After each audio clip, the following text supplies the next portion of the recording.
All right. Good evening. Good evening. We are live. I'm here with my brother Abrie, and we're looking forward to having a good time. How are you, sir? Well, good evening, ladies and gentlemen. Pete, in absolutely always what a privilege to be with you. Such a handsome guy, such a well-spoken guy, such a smart guy. Always easy to talk to handsome people and yeah, handsome smart people. I hang around you so that I can look intelligent. That's right. For goodness And, sake. and and and to that end, I'm telling you, I'm already thinking tomorrow for that call that you and I do. We're going to record one tomorrow that's going to be super important, I think. But Hmm. I already am aware of the fact that I'll be the dumbest guy in the room. I don't know about that. You have two jurists at your I have hands, but you're the absolutely, man. theologian. But yeah, you're Um, right. It seems like the lawyers are really leading the charge. this is going to get really interesting tomorrow. I am super excited about that. So we'll record that. It should be up in the next day or two or whatever. I won't wait to pull the trigger on that one. But we have got a Mm. fantastic discussion and guest tomorrow that I wake up in the middle of the night going, man, I want to ask him this. I want to ask him that. So, Yeah, all the way from my homeland, South Africa. It's going to another be a South great one. African. So apparently the Yeah. father's doing something really, really big right now in South Africa. And this is exciting to Mm. watch to kind of, and of course you get front row seats with your connections there in country. And so that's super exciting. And Tonight we we're going to actually, and go Pete, ahead. sorry to we actually have No, a no. South African signing in right here. Corney Brits. He's also a young man there from South Africa, and he's 2 o'clock in the morning, and he's signing into your show. Im- that's impressive. Well, fantastic. Glad to have you. Glad to have you. And so I'm excited. I've seen for a couple years the constant traffic. At one point, South Africa was the second most common country reading stuff that I have on academia.edu, which was kind of interesting. I was always shocked by that, and then now I'm starting to see maybe a little bit why the father's got something going on there that's specific, and so it'll be interesting to see. Absolutely. Very good. And then I guess you and I both just coming off of the Kingdom Restoration Conference and already starting to do some planning for next year. We've done a little bit of a talk on that one, but wow, how exciting was that? How much fun was that? Because that Kingdom Restoration Conference was an absolute upgrade from last year. Uh, there's a lot of things we've learned, a lot of things we are just excited of and doing better. And for everybody listening in, don't miss 2028, because what the men and women that are at the steer of this conference have planned, and keeping the trajectory that our heavenly Father has put us upon. There's a lot of excitement, a lot to look forward to, and then you probably will speak about the recording, I assume. Well, we will. We can talk about that for just a second, real quick. I see New Zealand is in the house. We also have South Africa in the house. So we've got currently the sun is not setting on us. Yeah, it almost sounds like the despised British Empire, but hey, that hashtag, just excuse me. But anyway, it's interesting. It's always fun to see what the Father's doing around the world. If we, if you'll bear with me just a second, I need to change this. I had some pictures prepared, and I was just going to flip through some of the images at the very beginning of the conference, but we can run over the conference page too. Let me see what I've got here. Yeah, right here we can share this. And I just have some pictures. One of the things that we did this year, you see behind me, my flag. But one of the things that we did tonight, we're going to be talking about the man as king in his domain, or each man as king. And one of the things to that end that we had everybody do at the conference this year, or many participate. I think some didn't necessarily understand, and maybe I didn't convey it well enough. But each man bringing a flag to represent his family, his heritage, his lineage, where he's going, this kind of thing. And it was really exciting to see the men out in the hallway prior to the initial entrance as the flags. We're not supposed to see those pictures, right? I have literally hundreds of pictures here. We had a couple photographers that were enjoying the out here just getting ready for the initial entrance, and men showing each other their flags and talking about the different elements on the flags and the families represented and that sort of thing. This was really, really cool. It was a fantastic element of the conference. And yes, next year, I think it'll be a much, much bigger gathering. So this was all preparation for marching in and that sort of thing. Yeah, the flags were really one of my favorites for this at this year's conference, Pete. Your vision in bringing that as an element was absolutely fantastic, as well as the addition of the streamers, or the battle streamers, or the conflict streamers, or the theater streamers, which Americans really have taken to the next level, and having the opportunity to take that and then add that to the flags was absolutely fantastic. For those who don't know, if you're a man and you attended the 2026 conference, you get a 2026 conference streamer that you add to your banner. And then what you do is, if you're a man with 5 children, you get a streamer. Now, you don't get streamers for the amount of wives you have. That's not, but you do get streamers for the amount of kids you have. And that very deftly done. And it just adds another layer. I think one of my favorite ones, Pete, was for fathers who had their sons there. Was it 20 years and older? If they had their sons there 20 years and older, the continuation of one's legacy. Absolutely well done. So that was very exciting. And for anybody that's interested in that, all that information is free at kingdomrestorationconf.com. The conference itself is not. You do have to, or you can purchase that. I highly recommend it. I think just Brother Jan's message on Friday morning about the Devar and the importance of that in the formation of your house and family and everything else was worth every bit of that. But it is a total of 15 hours, technically 14 hours and 59 minutes. I tried to get Dustin to stretch it out a little bit.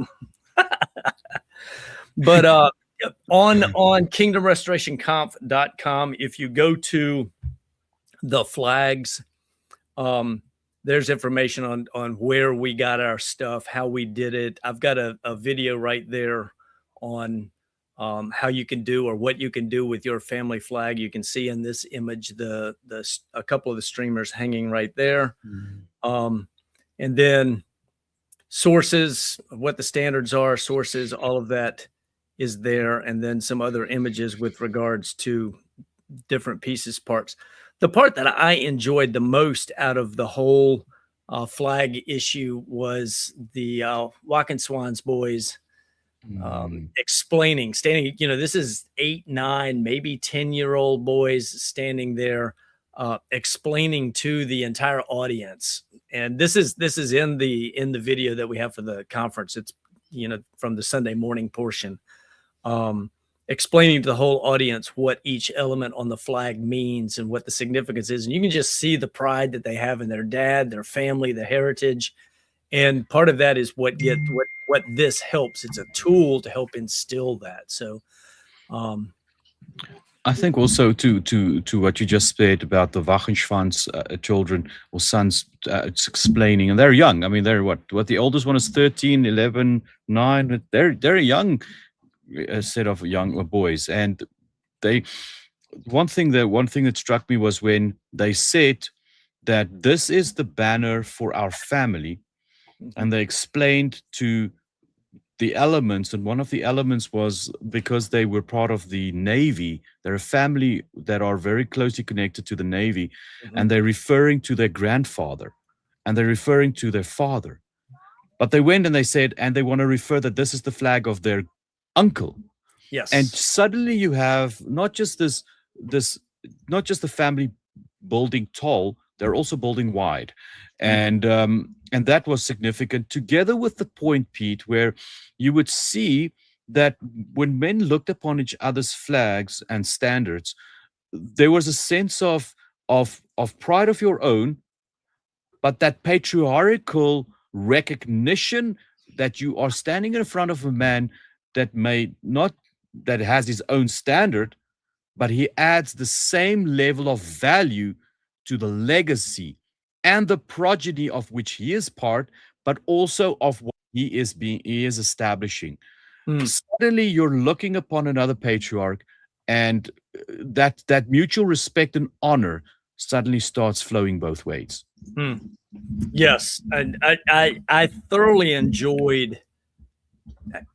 I really just enjoyed seeing on display the fact that it's very visible when these young men are sitting there and telling these things, and every son should have that capability, but we've lost a lot of that in our culture because of the industrialization, the removal of patriarchy, all of this to just make us cogs in a wheel. And I think this speaks in part to exactly where we want to go this evening, where we're talking about each man as a king, right? Mhm. King of his own domain. Mhm. And a king is going to think much more highly of himself and his role, his responsibility, the lineage that he came from and is representing, and his responsibility to future generations in his domain.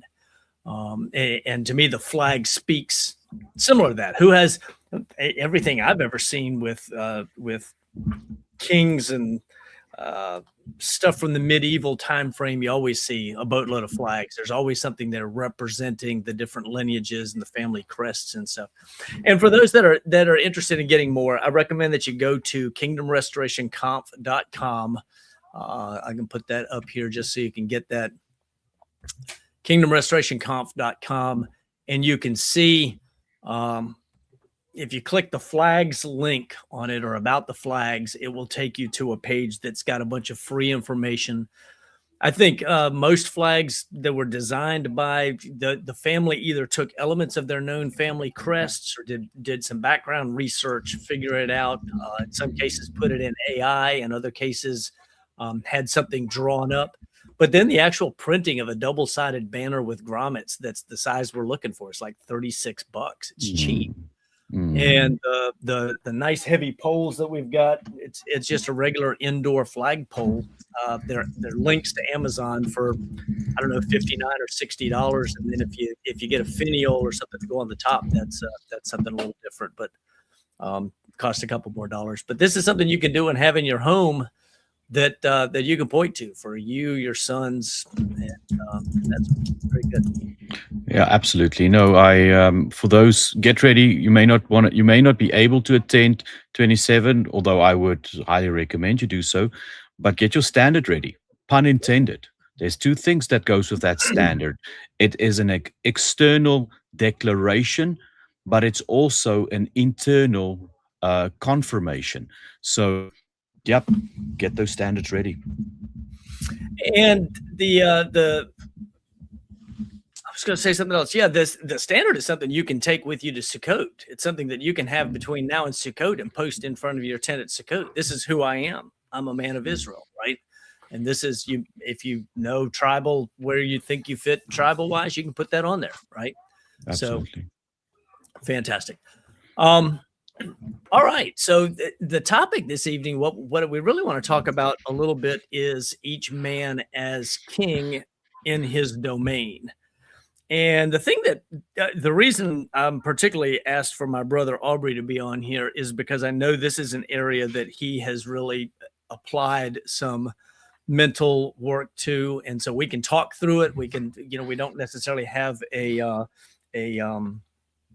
outline or anything, but what precipitated this was the Nathan Lawrence response video. Now, I do response videos for those that may not be familiar with me. I one of the things that both Abrie and I teach is headship and patriarchy. Abrie has a training or a coaching platform where he encourages and strengthens men. It's maximumpotentia.com. And then I have one with my patron. It's Parlay with Pete Rambo. I'll put that up in a little bit, but we'll run this for a second. But in doing this, we coach men. And part of what I do is I make response videos and things with regards to teaching biblical marriage. And so I did a response video to Nathan Lawrence. I hear your computer big time. Oh, I apologize. No, that's okay. And if you need to, if you're typing notes or whatever, cool. I don't know, the microphone, it sounds like is there we go. There we go. Okay, perfect. No problem. But in the Nathan Lawrence video, one of the things that he said in my first response kind of stuck in my craw, and I had to go back and address it more directly in the second response video that was much shorter. Because one of his statements was, well, you know, you don't need to do polygyny because you're not a king. Kings needed an heir. And since you're not a king, and he's speaking to whoever the audience is, I don't think he was speaking directly to me. He may have been at a different point in that video. but he says, you know, you're not a king. We're not building tribes, and you're not patriarchs. That's really what he said, and it really stuck with me. Stuck in my craw, and I started pondering that for days, and it really was bothering me to the degree that I had to go back and start thinking this through. And so this is what I want us to talk about a little bit: is each man as king. But kind of to open this discussion up, Abrie, what would your biblical justification be, or how would you begin to build out biblical justification for the man as a king? So, Pete, thank you very much. This is a very good question. I would love to give you a very short answer, but I need to explain, just lay the foundation, because we need to look. If we look at the nation, or let me say, if we look at secular world, how the legal or jurisdictions are set up, you have private and public sector. Public exists out of the judiciary, the state, and the government, the elected government, whereby your private would be your corporation, your economy, and your individual. So your individuals can have private arrangements and contracts with each other, participate in the economy, depending on which school of economics you are from, Austrian or whichever one. Depends what the level of government and participation is in that economy, and how the government enters into the private sector or pushes his fingers into trying to take control of it. But in Torah, you actually have three sectors. Unlike secular, you have a third sector, which is the ecclesiastical, or what you say, the priestly. The priestly part is run by the head priest or the chief priest, and that part is the part that makes sure that the moral substance of our Heavenly Father's law is actually being responsibly applied in the public and the private sector. Now, this may still just sound to academics to you, but why this is important is because in Torah, but in the Bible as a whole, your property rights and your inheritance rights are superior laws. In other words, property right is right on top. You cannot take properties from somebody. We saw Ahab go, and he took the what do you call it? I'm thinking in Afrikaans here. They took the farm, oh my goodness, the grape farm, where all the grapes and everything. It took claim to that, but the reason why he did that was simply because he thought he could take it. But he couldn't. The vineyard. Thank you very much. The vineyard. Thank you, humble servant. What a guy. I should be sitting here with a dictionary. But he took the vineyard, and at the end of the day, they were punished for that, because property was directly connected with the lineage. We saw that the borders of each tribe was exactly established, and with Zelophehad, who didn't have a son at all, there was particular exceptions had to be made to ensure that inheritance is not lost to the tribe through the fact that the daughters may marry outside of the tribe, so that these property be retained within the jurisdiction of that particular tribe. And to this point you just brought up about inheritance, it is exceptionally important, because what we have today is we inherited from our fathers, but we are actually borrowing from our future generations. And so inheritance is extremely important to ensure that that continues through the lineages. And so fathers who didn't have sons, the exception had to be made through the example of Zelophehad. But now the problem we have in modern society is that we've come to this idea that, listen, if a man only has daughters, man, it was probably our Heavenly Father's idea that you only have daughters. Now, it may be that you may only have daughters through that one woman, but you had to ensure, especially when you have property within a certain jurisdiction of the tribe, that there is a continuation. Now, if you've tried and it doesn't happen, it is our Heavenly Father's will. However, that is part of the kingly responsibility. And to my example I spoke of earlier, that the king was the head of the state, and that inheritance he was still an ordinary citizen, because the property that he may have inherited from his fathers still needs to continue through his lineage. But his responsibility and inheritance that he has as a king, that's a different type of responsibility, because he carries the burden of all Israel, call Israel. He has all of that responsibility to carry. And that governing responsibility is what is inherited and bestowed upon an eligible heir through his bloodline. So I don't think this gentleman that made the comment really understands inheritance and property law, because marital law is subordinate law to property inheritance law, and to make sure that if you're practicing in marital law, that is done in honor of property and inheritance. I mean, yeah. Even with the daughters of Zelophehad, they were barred from marrying outside of the tribe because they had to bear a son who would inherit the father's property in his name and carry on his name in Israel.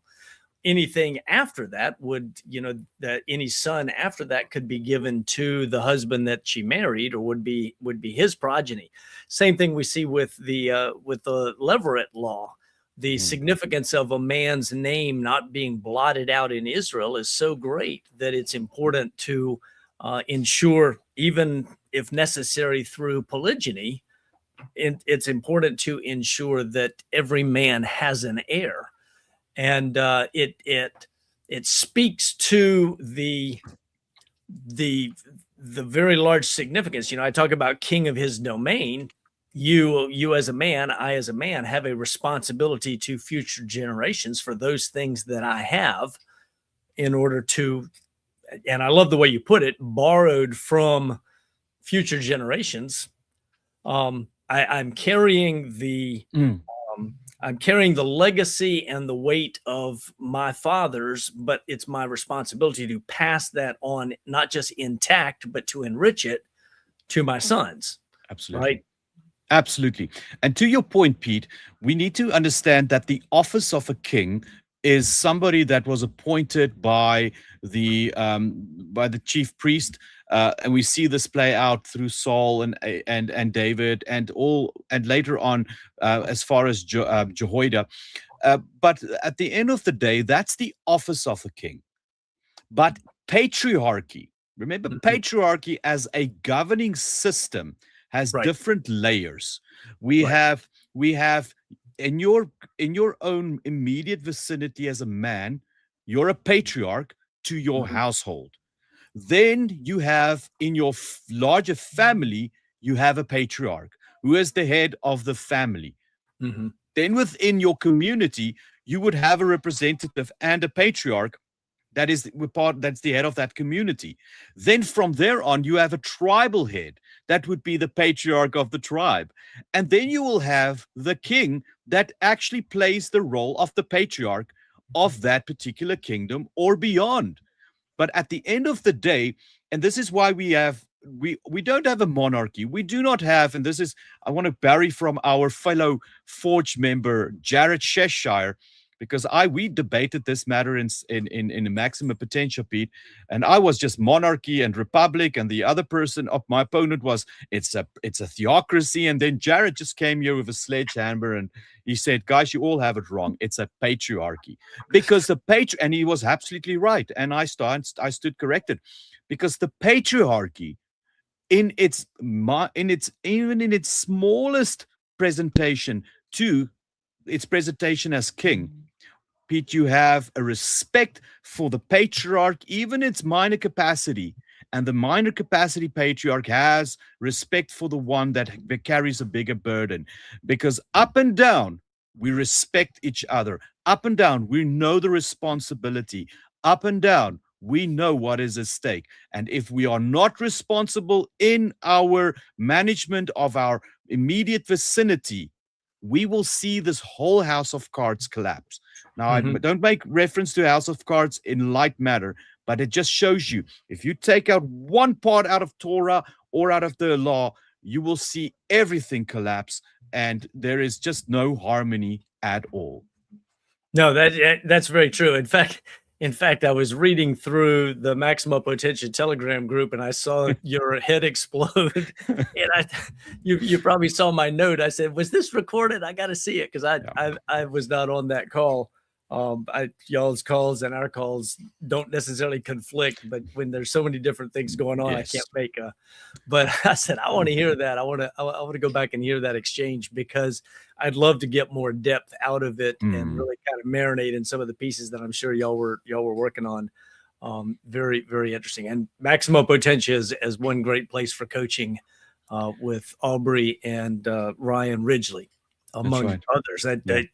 I think both platforms are loaded with men now that are increasingly strong in being able to articulate and understand and process thoughts, and really starting to understand this headship and patriarchy thing. Absolutely. So today, one of the things that I did, I took out a book that I've had, and we can talk. We'll get to this probably in a little bit, by Michael Foster and Non-Tenant. And of course, anybody that reads this, be prepared to spit out a lot of bones, because these guys have a lot of good stuff, but they've also got some real problems in there when they tell you that, if you don't have a father, go join the church and submit yourself to the elders. But I don't see that anywhere in there. I do see the wisdom of finding a man, but it doesn't necessarily have to be at your local church. And then some other things. But the point that I wanted to make is that they talked a little bit about the difference between gravitas and kavod, where kavod is the Hebrew word for glory, and that each man you can inherit a level of honor or a level of glory. For example, when we come to faith in Messiah, we belong to him by definition. We automatically carry a certain weight of glory because we are his. However, gravitas is the thing that makes a man, and it's one of those things that a king will bear, and the better the king, the greater the weight, the better he bears it, so on and so forth. Where gravitas is the weight of honor that is typically earned. It is typically something that comes with experience. It comes with time and grade. It comes with a lot of education, maybe the school of hard knocks and that sort of thing. But these are also elements of what it looks like, what it means to be a king, or be the patriarch, the head of, the ruler of your domain, with responsibilities to future generations. What are some thoughts that you might have for starting there? Well, first of all, honor is part and parcel of being a man. You are driven by honor. It's interesting. what is her name? Armstrong. She's a lady that has been observing women for quite a long time, and she's been writing and she's been speaking about the aspect of that women have no honor, not in the sense that they are dishonorable. It's just they aren't driven by the sense of honor, because what they do is they actually seek men that are honorable, because that feeds that inner part of a woman that wants security. And honor is only obtained, you cannot obtain honor by yourself. If you live by yourself, nobody gives you honor. Nobody recognizes the honor of your way of living. Whereas in a man, and that's the thing what men seek, they seek prestige, they seek honor, they seek to be recognized, and that's what they say. And so they wish not to do something that would diminish that honor amongst their peers. And so we would see that even in our academic writings with men, Pete, you would see that men are really driven to be recognized for the truth or the principle that they are defending. And that part of driving your honor, maintaining the trajectory commensurate to what was established by your forefathers, and the name that is now connected with that level of honor, because we see what Proverbs write about your name. It is important that you protect that, because it's the honor that is what you wish to also see inherited by your sons and in your sons, so that when whatever you do, that people would say, that is a son of Pete Rambo. Mm. That is the man that, and that you will see throughout Israel. I need to tell this one quick story. In Japanese culture, because of my experience in martial arts, Japanese culture really is, they would ask you if you have a son, especially when it comes to business dealings, because what they want to see is they want to see that whatever you do is worth passing on to a son. And they would like to, especially old school Japanese, they would like to engage businesses with that, because they understand that the man, the patriarch, or the person that they would be contracting with understands the principle of honor, understands the principle that business is not just making money. Yes, we want to make money, but it is also the respect for the services or the products that you are producing, because your honor is connected with the quality. And that's why men should rise up to be kingly, to be regal, and that's why I have so much respect and honor for you, Pete, because through the time that we've spent together, the time that we've debated, argued, agreed, disagreed, it has always been honorable. And I will consider you a man of honor. And so then when we see another king, we recognize the king in him, the responsibility he carries. Even if he's great or smaller than my kingdom, it does not matter, because I recognize honor for what it is. And interesting there with the comment whether kingdom is larger or smaller. This is one of the values of men in covenanting, and men in developing a reputation of honor and such, and then connecting with other houses through covenants and stuff. Because what you're looking for is, you're looking for men of honor, you're looking for men of gravitas.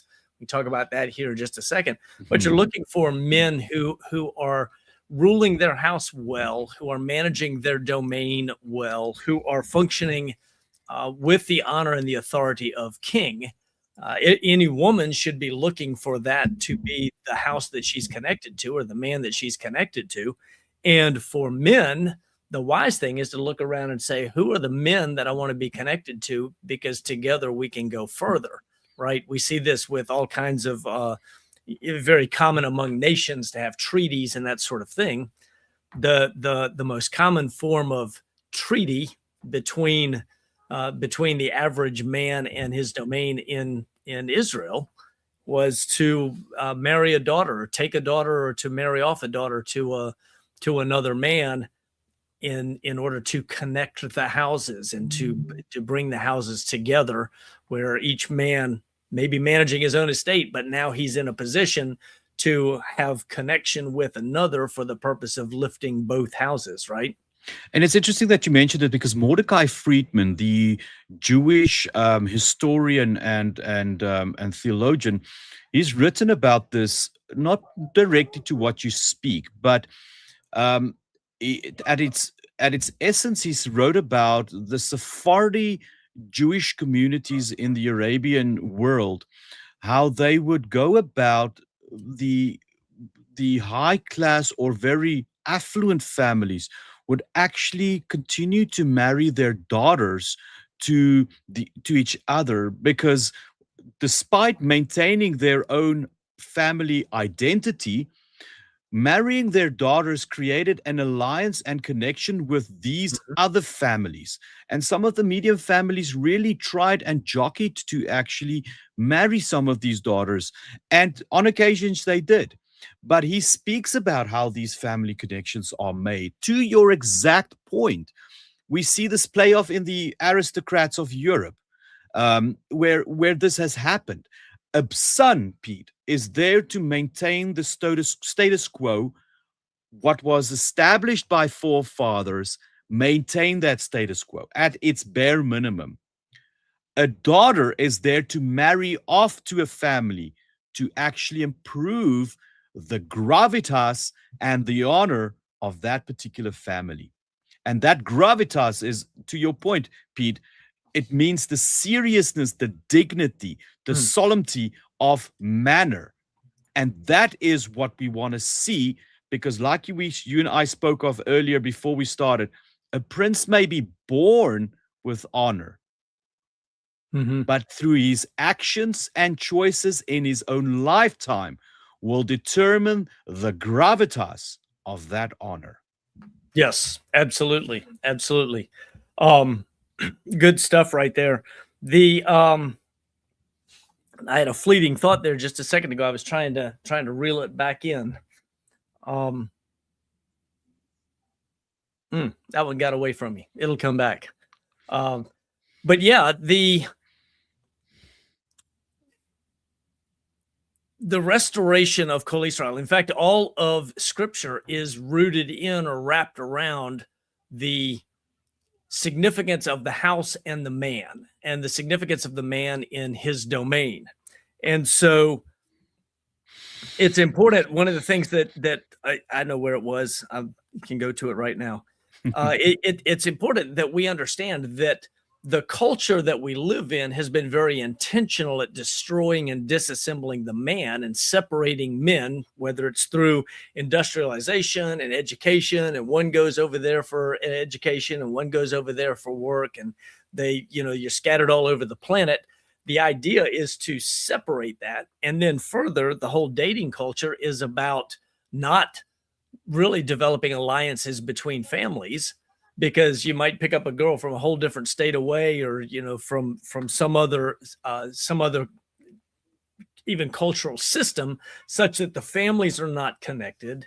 They don't stay connected through the sons, and they don't stay connected through marital relations and connections. It's essentially an intentional splintering of communities and splintering of patriarchal systems in order to make us all into cogs in the wheel that serve the state or whatever. But that's not the way the Torah was written, No. right? The Torah is written to a nation and to a people, to men who are intentional in building familial connections, maintaining familial ties, and maintaining your family lands, the inherited properties that you receive, even to the point that if you sold a piece of property at the Jubilee, whether it's 15 years down the road or 45 years down the road, at that point, the property comes back to the family. It's so important that the property remain in the family and return to the man, that even if he gets in dire straits, the father has stopgap methods to say, look, we're going to hit a reset button at this point, and you get to start over, right? Absolutely, Pete. And to your point, this is very important because Torah once again creates that insurance policy where, let's say, in one family, the patriarch, through his own doing or circumstances, may have suffered certain difficulty. uh, that the next generation is not held captive because of that as well, that there is a restoration that happens. Constantly we see this character. Our Father is a very just God. He's righteous. Righteousness goes with, he understands the law, he understands the application thereof. He understands the principle that one that guilt and mercy is directly connected with each other. We also understand that there is a aspect of restoration that follows in the sense of irresponsible behavior. It doesn't go without pain. It doesn't go without pain, but it does go with the fact that even he knows that tears should be wiped from our eyes when we've suffered long enough to say, but listen here, there is a restoration. Mm. And so, to your point, Pete, 100% correct. It is such an amazing, robust system. I believe Torah is the most ancient legal system still active in this world. And we have just for so long read it with our own Christian lenses to wave away our obligations, to wave away our responsibilities, because yes, we are saved by grace. To what you always say, this is where I've listened so carefully to what you've said. We are saved by grace, but we are truly purified by our obedience. Amen. Amen. Good stuff. A quick comment here, and this from JL Bible Followers. It says, a few minutes behind, while we're not supposed to find a mentor at our local church, it is good advice to go to your local kahila if there are eligible male leaders there to apprentice under. And I would agree. It's, my point specifically is where I would have real heartburn or contention, or a number of places with Michael Foster and non-tenant. And Abrie sent me a link to an article where he took Michael to task. I've been blocked by everything and banned from everything Michael myself. So I have sizable problems with a number of his stances, but they get some things right. My problem with this particular position, though, is his elevation of the church and the pastor to being able to override even the man in his own home. A woman's supposed to be able to get leadership from not just her husband, but also the pastor, to which both of us would absolutely disagree. Not that the pastor may not have good wisdom to share, but he's a teacher. And if we look at scripture, I don't understand pastors being in the same role the way that we see them even now in Christendom. I think, Timothy was more of an itinerant. Paul was definitely itinerant, this kind of thing. And it was up to the local elders that were being built up as the in lieu of the existing patriarchy, as the ecclesia was coming together for the Messiah. So yes, I would agree that you can apprentice under somebody, but at the end of the day, the authority structure is God, Messiah, man, woman, and there's not a place for a pastor to insert himself or others to insert themselves between the woman and the man, or the man and the Messiah. So I wanted to offer that clarification to what we had said. And Pete, to Jail Bible's followers comment as well, we've gotten to this point due to Christianity that and then we get to this point where we shouldn't look up to people. It is not that we are looking up to mentors. It is that you have the potential as a man. And one of the guys that I'm mentoring here, Corne Brits from South Africa. When I met this young man, I could see it's like a container. He had such capacity. All I need to do now is I just need to say, I recognize the patriarch in him. That's the first part that I need to do as a mentor. I recognize his potential. I recognize his capacity, but he doesn't have the substance yet. So what I need to do is I need to take the time and say, well, let's walk a path together. And I'm going to pour the substance into you. Okay. and I'm going to pour it and I'm going to add substance, not to say that you should become like me. That's not what I want you to do. You should become like the king, the Messiah. That's who you should becoming. But what you should be doing is you should start talk like a king. You should start Mhm. walking like a king. You should start acting like a patriarch. You should start governing. You should be as strict as a patriarch, but as loving as a patriarch. And so Mhm. I act as that example to get him to a position where he can now go ahead and sit with next to me as an equal. That's what I want to see. And then we both follow the Messiah. Then we both become the kahal. We become a kahal to which we keep and hold each other responsible. Mm. So it is not for me to govern over somebody. It is for me to guide somebody and to give him the substance so that when I pass from this world, that he'll be twice as successful as what I was. Right. The when I was first coming to Torah, I was a pastor, and I went and had a discussion with another pastor who was um, a good deal younger than I was, but also probably he was very intelligent, very smart. Okay. And regarded as a rising star or whatever. And one of my criticisms of the church and him was his constant reliance on the church fathers, constant reliance on the church fathers instead of going back to the word. And he made the statement, he says, well, if you won't stand on men's shoulders, you will always be looking at their knees. Which for him, the wisdom was to stand on the shoulders of the church fathers and build on what they had done. The illustration, though, was warped because he's not standing on the right thing.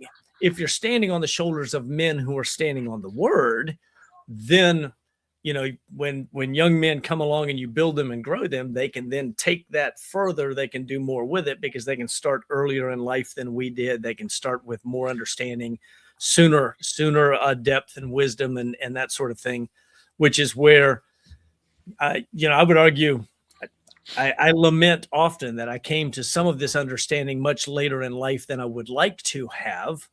I'm blessed to still have some of my sons in a place where I can have some influence, but they were already beyond the very young years when they're most tender and most easily influenced in a particular direction. And that's one of the beauties where you working with this young man, or us working with others, being able to help set their course, give them some guidance and so on and so forth, but to direct them, continually point them back to the word and to the Messiah so that we can develop, as it were, men who are strong and men who have gravitas in their domain. And Pete, once again, we're this to the example of standing on top of somebody's shoulders. I was not aware we should be followers of men.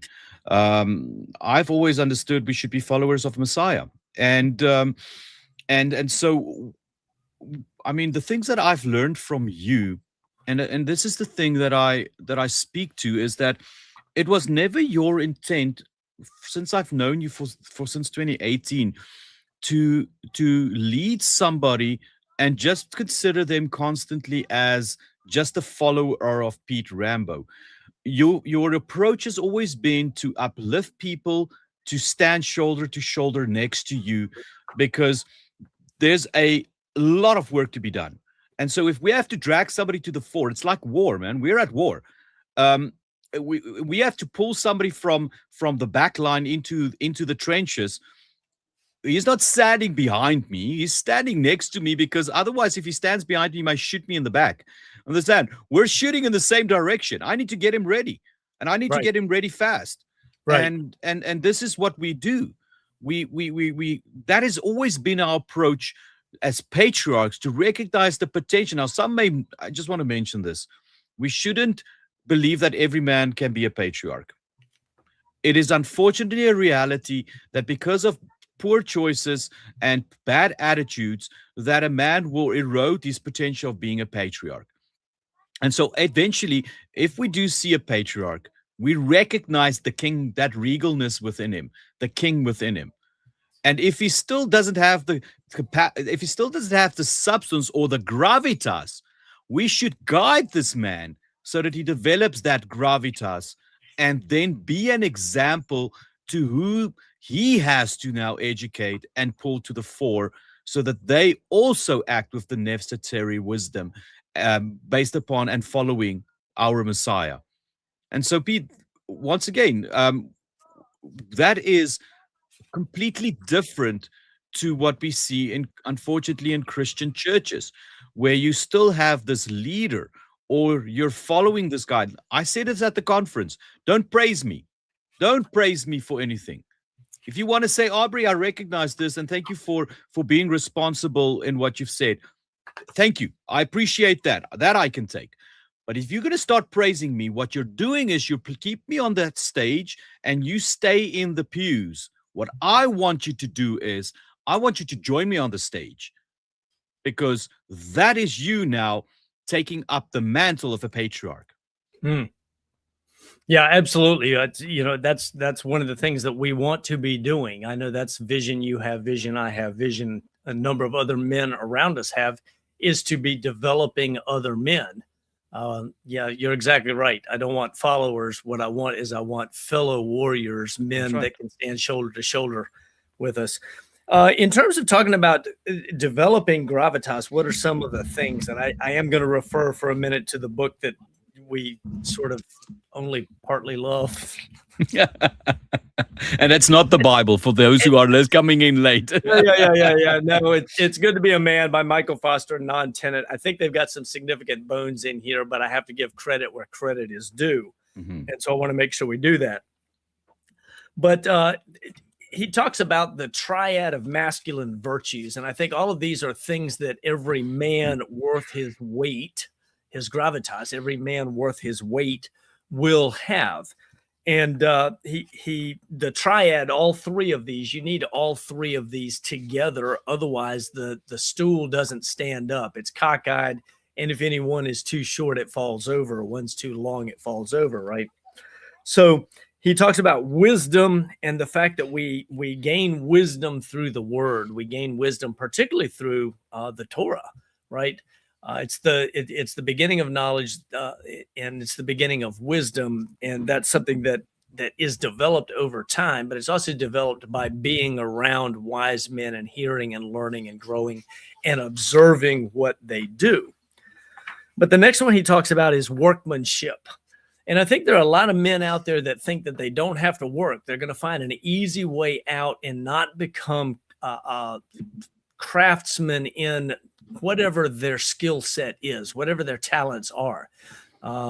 There's too much of this desire, I think, in the world around us to get off easy and do it the easy way or escape the labors of life.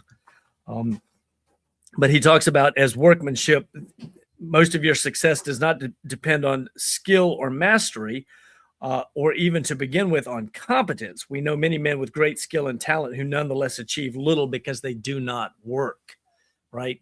So ultimately looking to work hard in perfecting your craft through labor. And then the third of the virtues that he talks about is strength, which is obviously connected with workmanship. But dealing with the fact that a man should have the ability to work while bearing weight. And that's not just a physical weight, but also the spiritual weight, the burdens of a large family, the burdens of the culture and life around us, the burdens of all these sorts of things. So it's important for us as we are developing ourselves, as we're developing the men around us, that we're pursuing continually those three areas. We're pursuing wisdom, we're pursuing work or work ethic, and we're pursuing strength in those areas that we're working in, right? Absolutely. And Pete, this is what I believe. We're getting to a point in human existence where we've seen, if we look into the past, we could see that certain religious groups majored on each one of those principles. One that I know very well is the Protestant, because I come from a very Protestant culture. And a part of Protestant pride is work ethic. Even during the Huguenot phase and the Edict of Nantes in France, they would say that you're as honest and as hardworking as a Protestant. And it's true, because if we look at the development of worlds that of worlds with or countries in the world, we would see that the Protestant countries are always the ones with high work ethic. But you see, the only trouble now with high work ethic is that it is not the only part that is required from you. We do not find pride in work ethic. We find pride in obedience. And when we are obedient to our king, especially to his laws, we develop wisdom. But if we do not know what is this to be, Paul says, I know what is right and wrong because I know the law. How do I know what's sin if I don't know the law? And that's where we start developing to understand how to apply wisdom, or how to apply facts upon the law, or the law upon facts, so that that's where this wisdom aspect really develops. And so, Pete, where we are now, we see this Torah awakening, but Torah awakening is not just us blatantly following the law, is to do so with love and understanding, but do still follow the law. But it is also creates us that parable of the rich man giving 5 talents to one servant, the other one. He gave them those talents based upon their capacity, their work ethic, their drive. And so understanding your capacity and acting in its fullest manner is very important. And that is what I start seeing at the moment happening in the Torah communities. Because people are starting to see those 3 pillars. Foster is correct here. I am not a fan, but you're right. I agree with him here. We But have those. I was going to say, I'm not a fan either. I read the book to chapter 8, and then I got into chapter 9, and I almost threw it away. And then it's like, well, there's enough good stuff in the front that I'll keep it on my shelf, but I'm never recommending it again. I broke my own rule. Yeah. No, yeah, definitely. I think it's, but once again, also to be understanding to his position is that if you've been indoctrinated for so long in your life, and you don't have sufficient critical thinking to evaluate your own way of thinking, then coming through this whole obedient process of understanding what the intricacies of scripture and the foundations of the whole Bible is based upon Torah, then if you don't want to engage that, I mean, that is not my responsibility to answer for or to speak to. That would be your responsibility, because to Michael Foster, I respect the patriarch in him as well. And he will have to answer and respond to that one day, because I am not an authority above him. I can only whisper from the side. Amen. Yeah, let me go back and pull this up right quick for see if I can copy this. This will be fun right here. So I got this one in the background as a comment, and I'll post this up here. So if you want to understand more about some of our challenges with the Maxima Potentia, or some of the challenges with Michael Foster and some of the other things that he has said, well, I just let you know, there is an article out there that is written by my esteemed colleague, Abrie here, that covers some of the details of the errors in his polygyny position, which he would want to teach patriarchy, but somehow he wants to take polygyny out of that when the most famous patriarchs in history are mostly polygynous. So anyway, there's that. Now, I do want to leave this open for anybody that's got questions. I saw one earlier. I want to bring that up, and we can talk about that. But we're going to continue talking about just man as king. And so I'll pull this up right quick.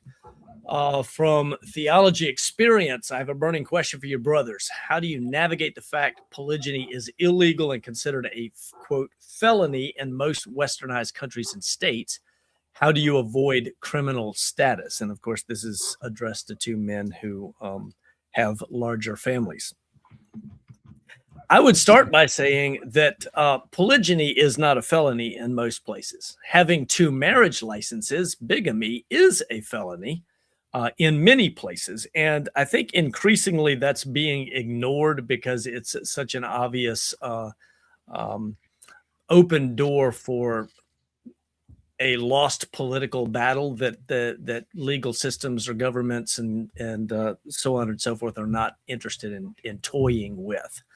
However, having said that, I would say for me, I don't have two marriage licenses. Therefore, I am completely within the bounds of what the state says here. I do have covenants, but those are private agreements that we can have as many covenants and agreements as we want with others, as long as each party is agreeable to whatever that covenant is. And that's the circumstance that I have here, right?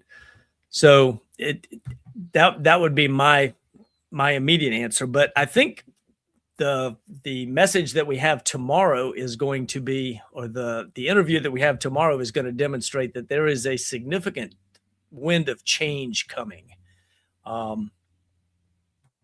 Tomorrow we will, Brother Abrie and I, he arranged it actually, but we'll be interviewing an attorney from South Africa who is going to be relaying how he came to the understanding of polygyny and why it has absolutely blown up. I mean, blown up in South Africa, making big news and rocking huge, making big waves.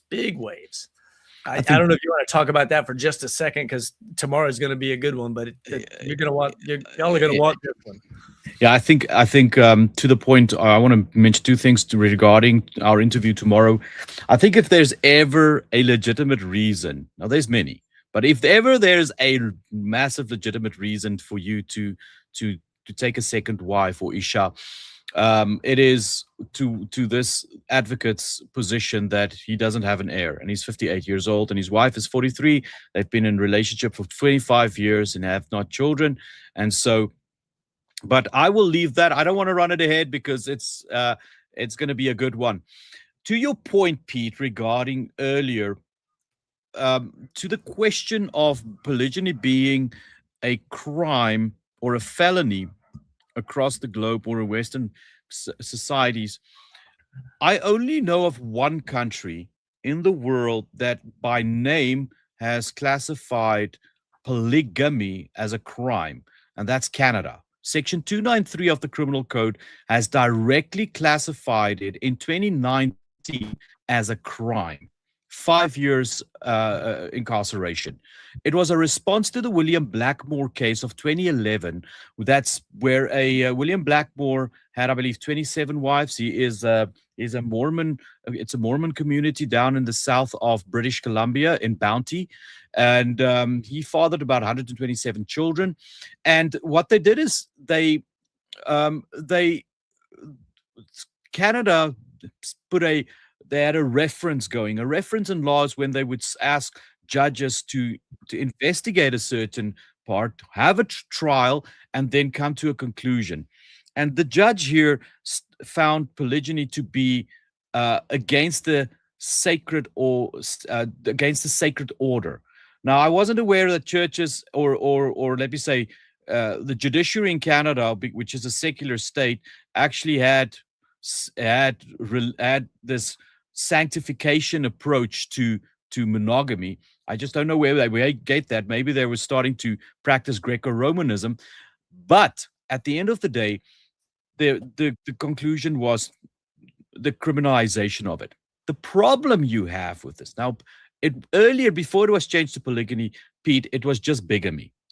Bigamy being you would register 2 licenses. But now what they've did is they've taken away that completely. And so my question here is, how do you prove it? Because they say anything that may look like a polygamous relationship. But the problem you now have is you have a ever-growing polyamorous community in Canada, which now throws a massive wrench in it because we have 4 significant cases in Canada. We have in Nova Scotia, Labrador, British Columbia, and Alberta. We have 4 cases where the judges ruled and said this. They said, in all of these cases with 3 parents that have 1 child and wanted to register their guardianship upon the birth certificate, Pete. And what happened is all judges were challenged by this. And they said, this is not an endorsement of plural marriages, but it is to the advantage of the child in question to have more than 2 parents. So it's going to come down to 293 being found unconstitutional because you already have these contradictions. But let me answer directly to the question of the questioner. It is very simple. What you do in the private stays in the private. If you have numerous relationships in the private sphere, that is your business. And I would highly recommend the communities. Remember, polygyny, monogamy are all academic references. Polyamory is a social political reference. But the best one for us within these polygynous sphere, academic polygynous reference, Pete, is to make use of the ethical non-monogamous classification, because it is so wide that it encompasses all of these types of relationships. Although we may find ourselves governed by our Torah ethics, at the end of the day, by using that, governments are unable to persecute or prosecute you simply because you find yourself in a larger body of people, despite the difference in ideology, that is pushing the envelope. And for my friends in South Africa, it is coming to a neighborhood near you. Yeah. Yeah, I absolutely. And I have felt for a long time now. Now, you and I both have dear friends who have been in ethical monogamous relationships. No. Let's see. What was the term you said? Ethical non-monogamy. Non-monogamous. I'm sorry. Ethical non-monogamous relationships for more than 30 years, 30, 35 years. We both have friends. We had some of the same friends, right? Who have, in the early days, 30 years ago, when they were walking this out, that absolutely was a concern because we were still dealing with a nation that that had not gotten so far left in terms of a lot of its sexual ethics. However, now we're in a nation where, we do righteousness and the church hates it. But the truth is, it's more widely accepted by the left than it is by the right. And as you're saying, with regards to prosecuting it, it's political suicide now for either side to touch it, because they're going to touch their own voter base as much as they're going to touch the other voter base. And so while I'm not a fan of the world's system, we can use it against itself in that regard. Absolutely. So, and Pete, I just want to mention that I am just looking for one of these articles, an article I wrote, and it is published on academia as well. And my article here, and I'll send you the link.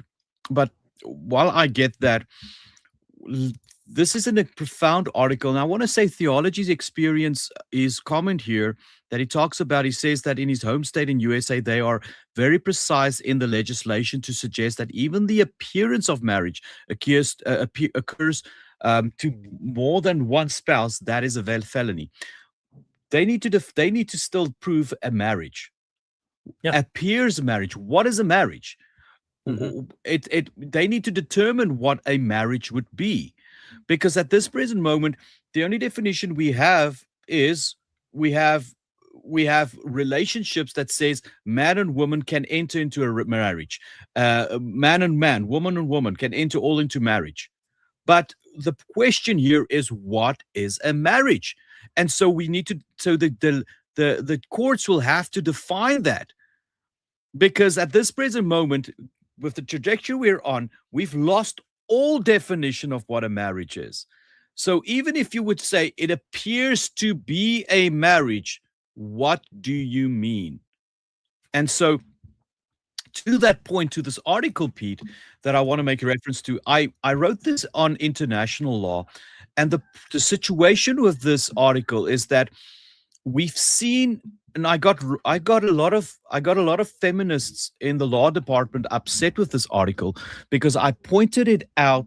I pointed out to the difference between African feminism and Western feminism, where Western feminism, based upon the CEDAW, United Nations Council, I argue soft law encroachment.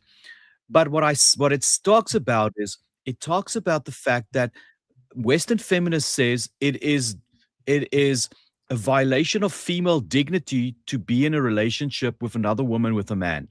However, African feminists argue, who are you to tell us that we are not allowed to have sister wives? So it creates that conflict between worlds. And I'll as soon as I have this, you may have to continue this conversation while I get No, you. go ahead. Yeah, go ahead. You can go find it. But back to the overarching point that we're making here is that I think that law and culture and politics are so messed up that they can't take a hard line against anything or anyone, because they're going to hit their own people. And the end result is that most of them are simply quietly choosing to ignore it. The law may be on the books, but they're not going to pursue it. Think about it this way. Does your state have laws on the books for sodomy? Does your state have laws on the books for adultery? I guarantee you both sets of laws are on the books somewhere, but do they get brought into play? No, not unless it's a side issue to something else where you're really doing something stupid. I think as long as you keep your nose clean and don't set yourself up for other attention, and then this gets piled on, the truth is I don't think they care, because they know that it's political suicide to do anything about it. From that perspective, because if the local sheriff were to come out here and say something, and I don't anticipate that at all, but let's just hypothetically say if he did, I'd say, are you prepared to try to run down every single adulterous case in this county? Are you prepared to deal with the political left when I stand up and I say it's just ethical non-monogamy? That's and right. It's just like, are you prepared to deal with? And these are things that the local sheriff, he doesn't want to have to deal with that when he gets into an election cycle or election campaign. And nobody wants to shoulder the burdens of a Supreme Court case, because it's going to have to go up through the courts and it's going to be extremely expensive. And if this side, I don't have those kind of funds, but there are a whole lot of powerful people that are in this camp, whether they agree with us with regards to polygyny or not, that if that, they're itching for that battle, and the resources will be there. And then it goes to the Supreme Court, and then, the state loses and it's egg on their face. Nobody wants that. They don't want that. And so what they prefer to do is to have a little bit of bluster and bluff and hope that the whole thing just goes away, and it's not going to. It's actually accelerating, as we will see tomorrow with this conversation with an attorney from South Africa. Pete, 100%. It is a conundrum. We see, and Theology Experience just placed another comment here. He says, just wait for the so-called Christian nationalists to define marriage as one man, one woman. Now, you're right there, but the problem is that still doesn't answer the question what it looks like. It only references the parties to a marriage. It still doesn't say what a marriage is. It just says these are the two parties to that marriage. These are the two individuals that get involved in a marriage, you still don't have a definition for marriage. So even if you go with the argument for or purports to be married or is appearance of marriage, you still haven't defined marriage. Anyways, there you go. There's that link. Pete, I was able to find it. I appreciate it. I thought I put it up there. Yeah, you did. I just wanted to, for our viewers, to say you can go read that, gentlemen, ladies and gentlemen. That's that is the article.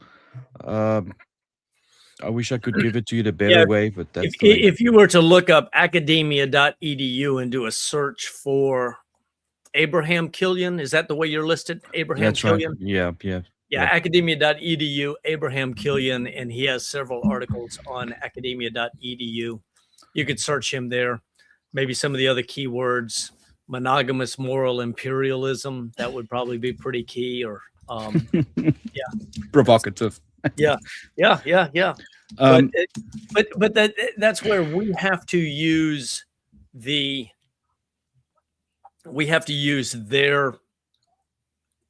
traps against themselves. That's right. And it's coming. Pete, it's coming to the States.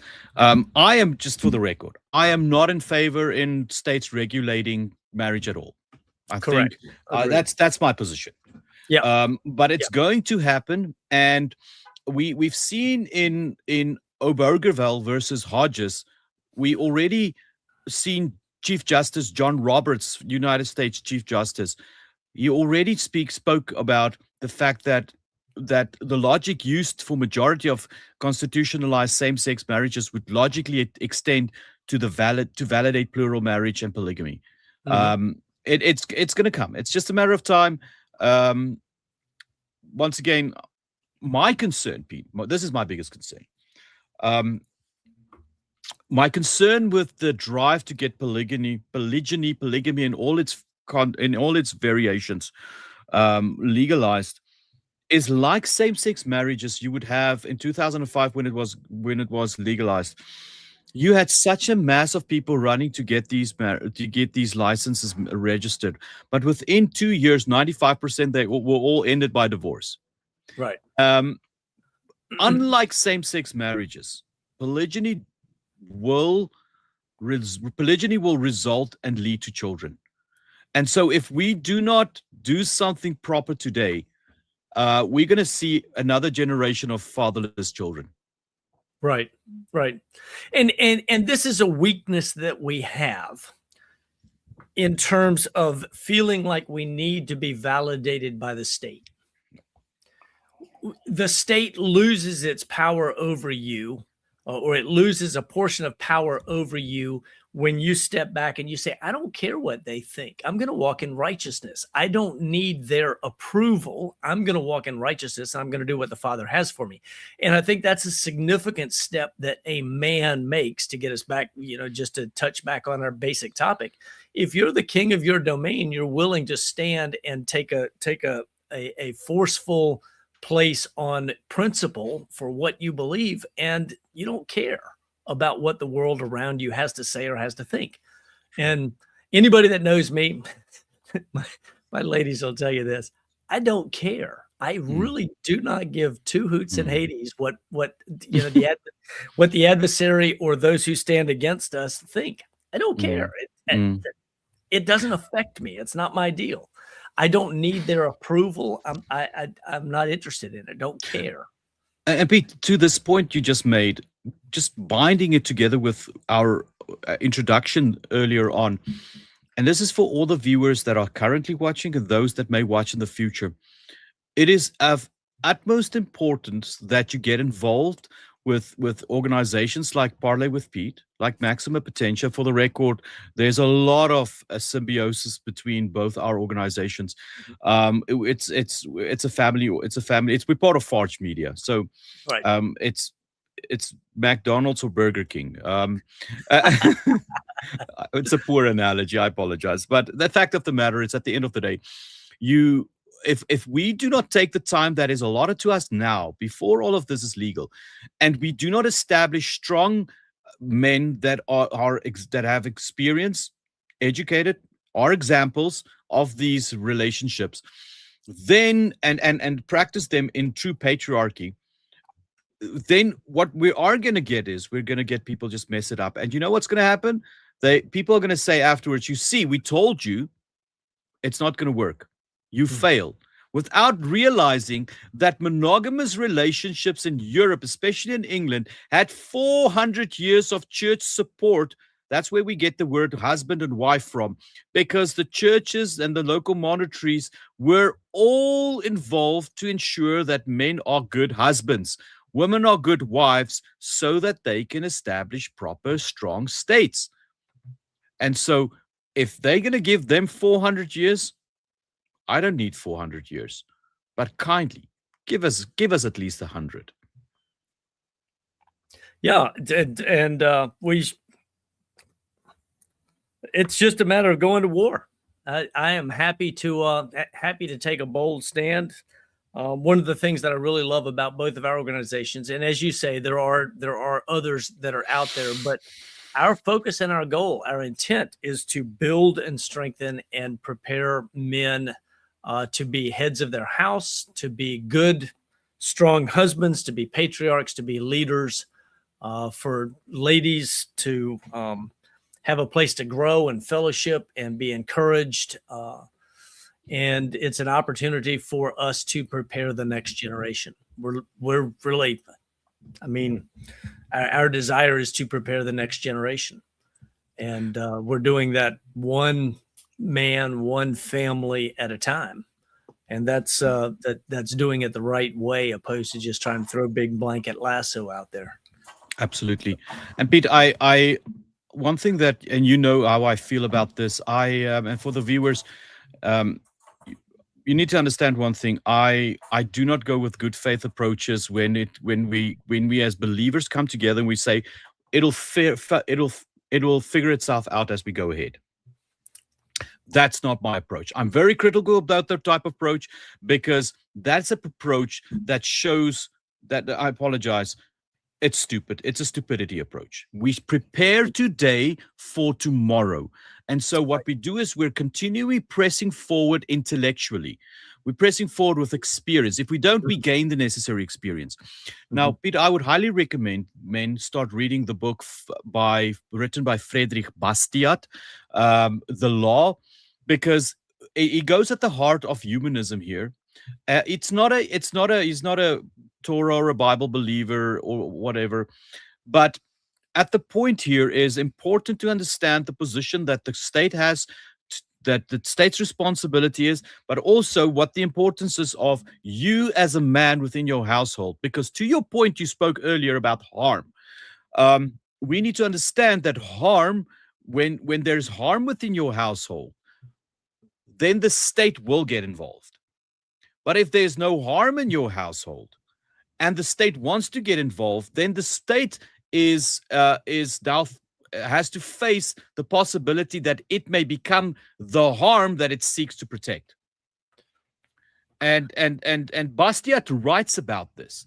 And I'll give you the link here if you wish to pay. But I would highly recommend this thing about good faith approach. We'll figure it out. No. You start with understanding the law, because I can tell you now, if you take that part of what Bastiat writes about law, and you start reading Torah again, yes, it's a secular humanist approach that he goes, but if you take that and you read Torah, you would start seeing the system within Torah that seeks to protect, advance, and ensure that Israel, called Israel, eventually governs everything that it's responsible for, not just aspects of it. It is growing and constantly expanding. But we do not. For such a long time, we did not do that.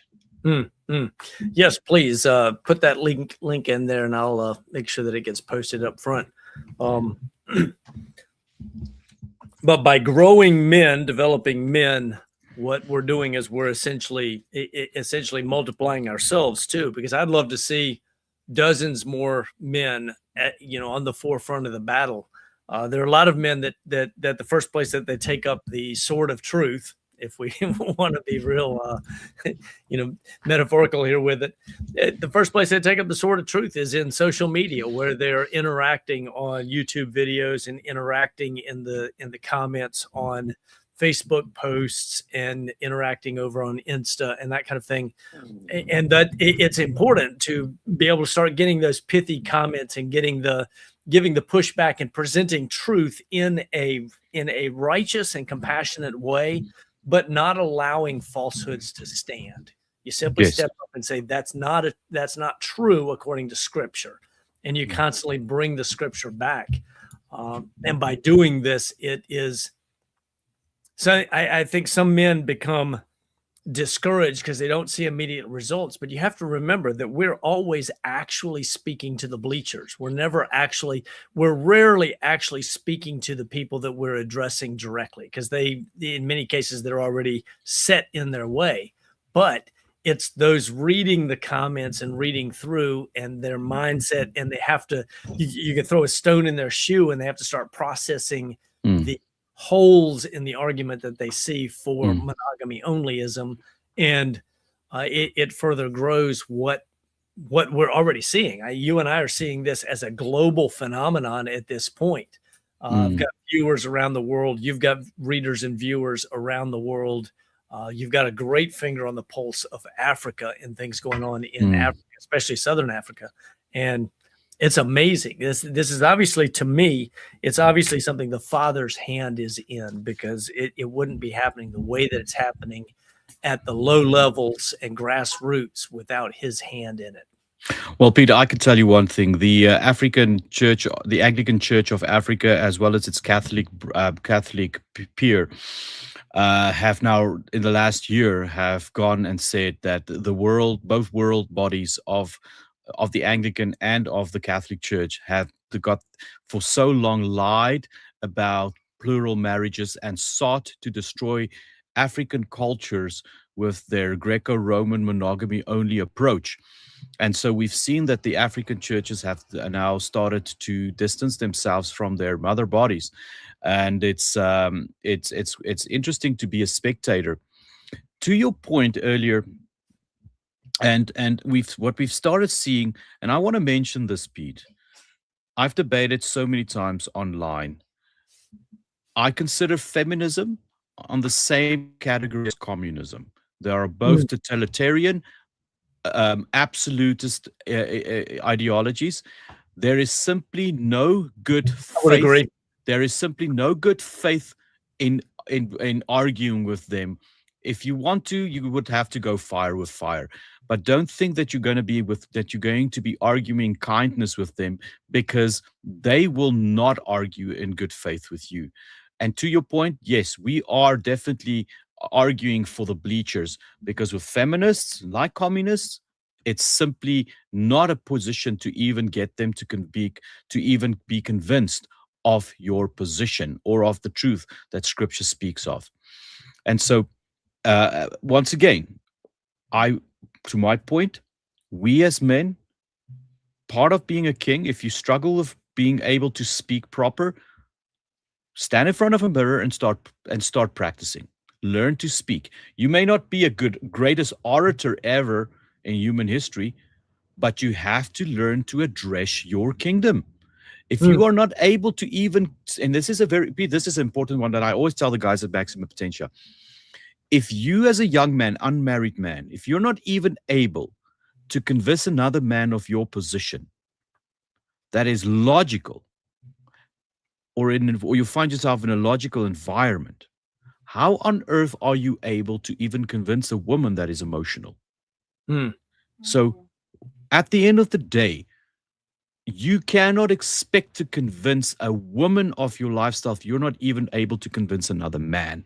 And so get involved, start talking, get involved with structures in your vicinity.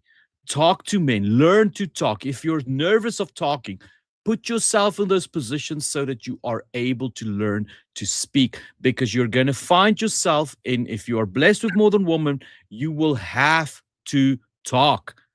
And if you're a nobody in society, no woman is even considered, because Pete, A lot of men come to me, they said, we want polygyny because we will get woman. I'm telling you now, it is easier for you to get a woman in a monogamy only society than for you to compete like against a handsome, a good looking guy like you, good looking, smart guy like you. Because I'm telling you now, it is easier for you to obtain a woman if you're a loner guy than it's going to be in polygyny, because you will have to improve your share value. You will have to do a lot of introspective work. And so be careful what you want, because you're going to be competing against men that understand the principles of being a king way better than you. This is, and you make a great point right there in terms of a very practical, or a couple of very practical things to do. And maybe what we need to do is transition into a couple minutes of just talking about the practical things that you can do to develop your gravitas, to develop your weight as a man and as king of your domain. And we can just throw some different ideas out there as we think about them. I probably should have made a list prior to, but again, we talk about skills, broadening and perfecting your skills. There are too many men today who have zero skills in any of the trades, never mind having the ability to do a bunch of different things. Can you fix the plumbing around your house? Can you work out minor electrical or even major electrical issues? Or who do you know in your circle that you can call? We had a partial house fire here, and I had some dear brothers with some construction background. I'm pretty handy. I can do a lot of things, but I specifically needed help calling in for the electrics. But I was steady with them and asking them to teach me this, that, and the other as we were going.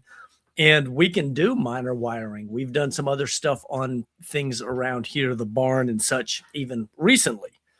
Can you do light masonry work? Can you do light construction work? Do you know gardening? Do you have that ability?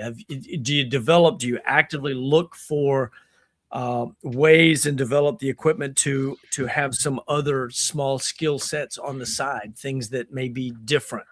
I know for me, I built a little forge and acquired an anvil and a set of hammers, so nice. We can hammer stuff out. We've got to be perfectly frank, along the way we purchased the equipment necessary to be able to purify water. Right? Nice, smart. We can ferment and purify water. Pete. And I want to just for the record, are you going to be making katanas very soon? No, that is not yet in my skill set. Pete, I want to say this. You have to start. Let's start with let's start at square number one. Learn to talk proper. Yeah. And learn and read. Proper talking, reading, read, gentlemen. Even if you say, I cannot read for longer than 5 minutes. My question is, if you cannot read for longer than 5 minutes, how on earth are you going to be in conversation to listen to a woman for 5 minutes? Understand? For goodness sake, you're going to engage, a woman's going to engage you in conversation, and she's going to tell you a story that she could probably tell you in 1 minute, but she's going to tell you in over 10 minutes. And then you will have to sit and listen to all the intricacies and the labyrinth of female conversation. And if you do not like that, don't get married. Secondly, if you do not know how to write, start writing. Even if it's just one page, learn to write. Because if you put your thoughts down on paper, you are also getting better at organizing your thoughts in your mind. When your thoughts in your mind are more organized, then what's going to happen? Your conversations are going to be more organized. Learn to defend yourself. Learn to fight. A man that has no skill in fighting is useless to society, because you won't be able to defend your mother. You won't be able to defend your sister. You won't be able to defend your girlfriend and possibly your wife and children one day. Why would you want to engage in marriage if you are not able to handle yourself in its most bare minimum of hand-to-hand conflict? Take up jujitsu. Take up Muay Thai. Just do something. Okay, don't take up karate. It's a waste of time. At the end of the day, that is part of those are the most basic things, because those have a direct influence in your gravitas, Pete. Because a man, and I've said this so many times to so many men, if you want to come and fight me because you are getting upset with what I've said, and this happens quite often with my kinsmen in South Africa, I told them this. Based upon my experience, we have probably an 80% chance of you losing against me. However, there's a 20% chance that you may win. But after you or I have won, we still need to engage the topic that got us here to the conflict. And so when we engage each other as men, and I know, Pete, that you're a dangerous man, I'm going to have more respect for you. I'm going to talk a little bit clearer and a little less emotional. Because if you confuse your fallopian tubes with your testicles, then you should not get married as well. Good stuff. Good stuff. Absolutely. Completely agree. Completely agree. And I love the idea of learning to verbalize thoughts and be able to articulate those, doing that in the mirror. A good time. If you have drive time, it's a good time too to have some of that conversation out loud, because a lot of times we carry on conversations in our head and we think, oh, I can articulate that, in the physical verbal. But the truth is, what happens up here, you've got to practice making this transition to here. Yes. And so saying it out loud and to carry those the thoughts and making them to transition those into accurate statements that you can articulate takes a little bit of practice. And while you're driving to work, whatever.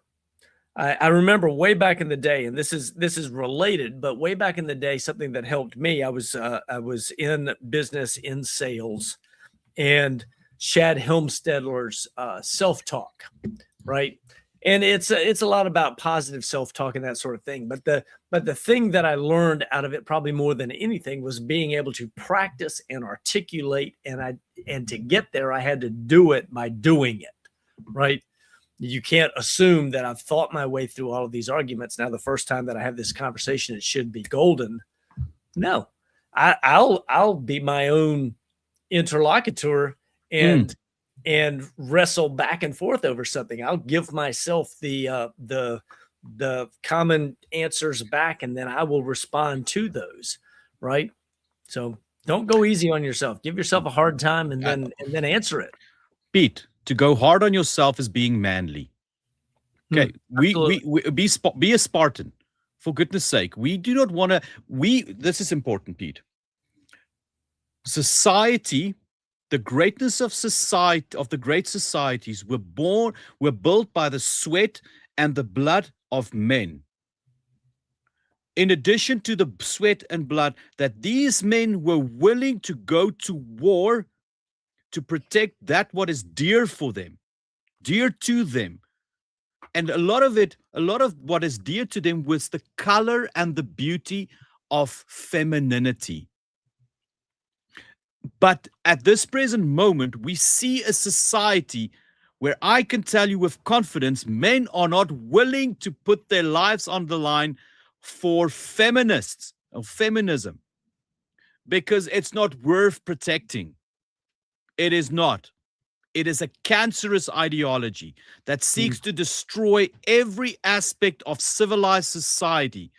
At its core, the family. It seeks to destroy the last vestige of what is rational in this world.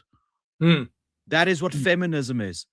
Right. And so if you are going to learn, like you just said, to speak, if you are going to learn to utter your rational mind. Learn to be objective, just, but also know what you are fighting for, and get yourself a woman that is feminine, that is worth dying for, and be the man that she is worth serving. I mean, great stuff.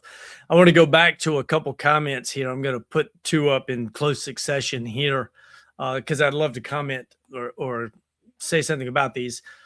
Kodiak, as a true king, just pay to get it done, opposed to doing it yourself. And this was put up when I was talking about some of the different skill sets you can develop. And another, I was just about to say that an established king has servants so that he can focus on higher priority tasks. And there is a balance. There is an issue where we need to learn and handle and manage higher priority tasks. But let me tell you something. Your testosterone level goes up when you accomplish a significant task. Your testosterone level goes up when you finish a workout, when you spend the day building something and you stand back and you look at it and go, I did that, right? Your confidence level goes up. Your strength typically goes up. I can tell you I'm sore because yesterday, my ladies can attest, they're hanging out over here listening in. But yesterday I spent the afternoon after Lowe's delivered laying cement block, because I'm building an outdoor kitchen for us.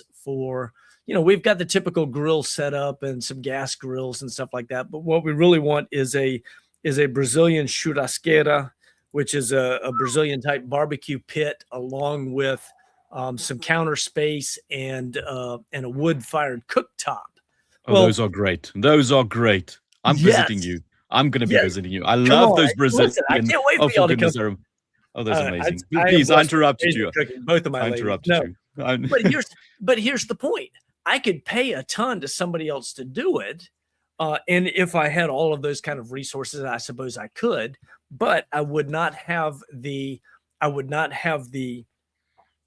pride and the personal growth that comes from learning, or in this case, sharpening. I laid cement block years ago in Mexico as part of a big project, but learning a skill set, working on that skill set, studying it out, making the plans, putting the whole thing together, and developing all of that actually increases your gravitas from the perspective that, if you go through this, then you have the ability to have conversation on subjects beyond your narrow window.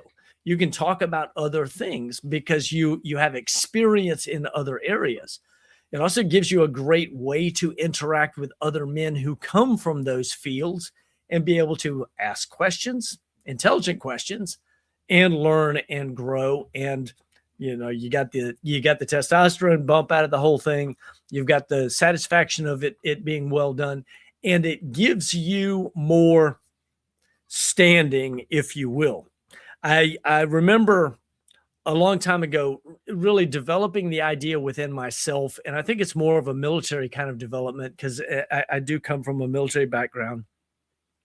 But the idea that the ground I stand on is mine. You've got to take it if you want it. And I know this is a very similar warrior mindset to what you would have as a jiu-jitsu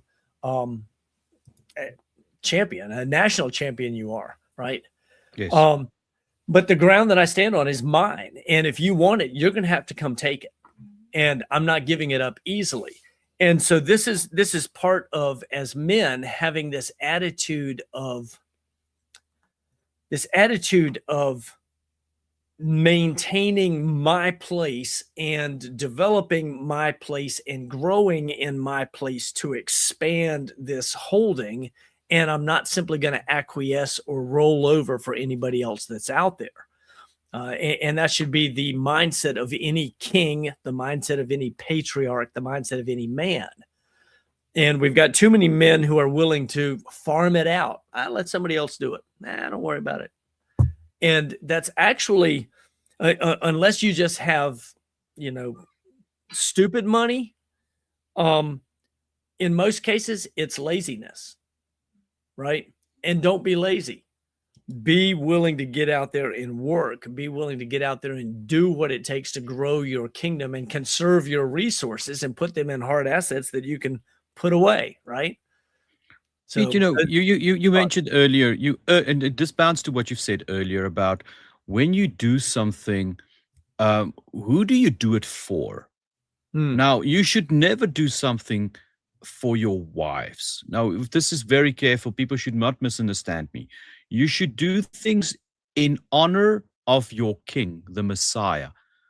That is what you have to do. But to your point, which you did yesterday, you are proud of what you did. You got that testosterone kick. You looked upon it and you say, is this worthy of my king, his servant? But here comes the kicker. Because when your wife walks out and they see what you've done, they look at you with different eyes. Mm. And that is priceless. That gleam that you get from when you look into their eyes. Because let me tell you now, women's industriousness is way higher than a man's. But you as a visionary, that inspires them to continue. It's when a husband loses his vision, when a woman starts finding herself on unstable ground, when she starts questioning her own safety. Now, at the end of the day, and this is important, we can do whatever we want to do, but it starts when you're a single man. Your culture in your household one day is established when you are single. When you do things when you are single. Don't have a house that is a pigsty. Have gravitas. Take care of your stuff. Pick up your clothing. For goodness sake, have pride. Because I tell you, you come from nations and people. Sooner or later, we all come from nations that had one or more in time in human's history, some greatness, some more than others. But despite that, the day you got conceived, you beat millions to be here. You'll never have to compete about those odds again. So that makes, by virtue of you being alive and being here, you're a champion. So for goodness sake, act like the champion, while those who lost on the day that you were conceived are the spectators in the bleachers looking at you trying to achieve some semblance of normancy in this crazy world. Now let's go. Yeah, tear the doors off the locker room. We're going to the field. Woo! Absolutely. Absolutely. Got the Gipper speech there. Yeah, no, you're exactly right. Good stuff. Fantastic, fantastic stuff. So, wow, I'm excited. I'm excited about where we're going as a movement. I'm excited about the things that I see in your coaching program. I'm excited about some of the stuff that's going on in ours. What are some of the things you've got coming up? Now, y'all are working on a couple books right now. And yes, I have not finished my submission. I'm sorry. No, it's no rush. I'm working on it. But remind me, I'm gonna go over here right quick. I want to pull this up so you can narrate this for us a little bit. But I want Yes. you to refresh us on the, let's see. So while you get that, let me just tell you a backstory of this. This was the initiative of the very good Dr. Rujane Kilian, my first wife. She is, I am so blessed to have two exceptional women in my life. You know, I want to make this comment. Everybody always looks at polygyny and say, I have to endure it. I have to endure it. Oh, dear me, such hardship. If you change your mind to the fact that you are a team and that you can achieve greatness, and this is where I'm thankful for these two ladies, because they are a team. They are with me. I am part of their team. They are part of my team. I lead and govern, protect them. They have enthusiasm, creativity, and support. And so Rujane came up with this idea. Let's go and collect stories of both men and women. One book, Her Heart Had Room, and the other book, Stewards of Many Hearts. Her Heart Had Room will contain all the books, all the stories of women that are either challenged by polygyny, that engage in polygyny, or left their husbands because of polygyny. The same with the men's book, their challenges, their what they've experienced. We do not want to create this idea that this is a perfect lifestyle and that it's a lifestyle that does not have challenges. No, we want to bring the realities, the good, the bad, and the ugly, so that when a man or a woman reads these stories, that they can actually have a window to reality of a human experience that is clearly endorsed and regulated by our Heavenly Father through His Torah. At the end of the day, so that when you have to look at this, you would say, what are the challenges? What may be the things that would get me to stumble, so that you will learn the from the successes of others, but also from the errors of others, so that you don't do the same or that you duplicate it. There will be a code correlation between if it's a man and woman that submitted, let's say in your case with your two lovely ladies, what will happen is there will be your two ladies story will be in the ladies book, and it will be coded together with your story in the men's book, so you can actually read these stories juxtaposed and see how it happens and plays out. At the end of the day, what we want to make sure of is that we also want to protect those that that maybe want to write this anonymously or under a pseudonym. You can go to our website, submit your story, but do take note that every person that submits a story, we would want to have a meeting with you simply to confirm that you are who you say you are. We don't want to build the story on fiction or fantasy. We want to build it on truth. And so this is a great initiative by Rujane, and the Kilian household has really gotten on this project, and it's also no part of Maxima Potentia's first books that they will issue, but at the same time it also forms part of the greater family of Forge Media, because like our brother Jared Cheshire, we want to follow in his footsteps to produce these books.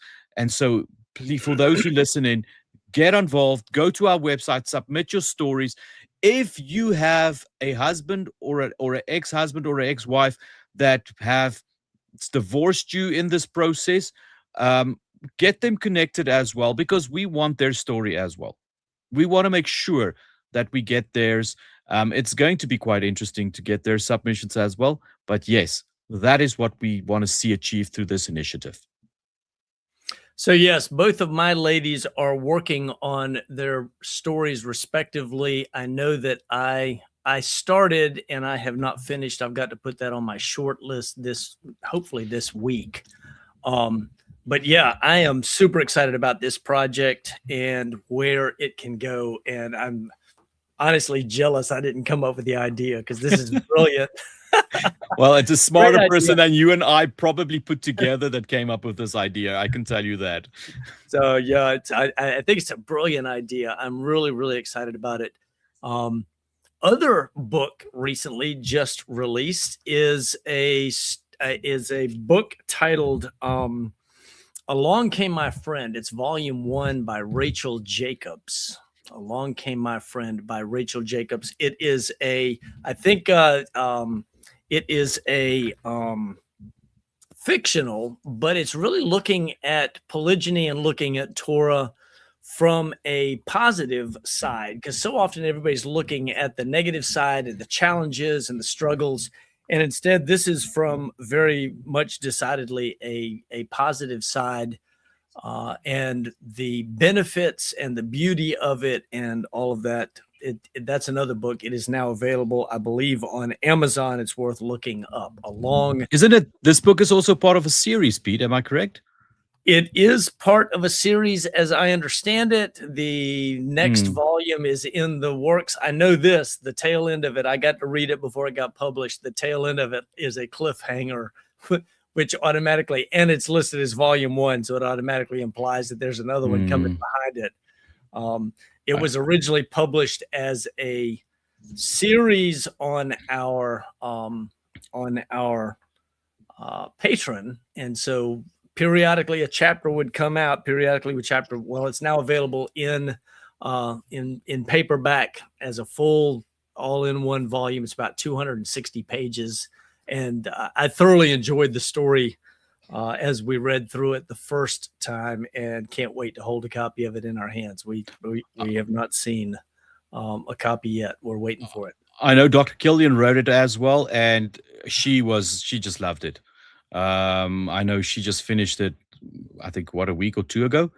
And yeah, she said it reminds her of books of Janet Oak when she grew up. It really had that nice, distinct flavor and to it.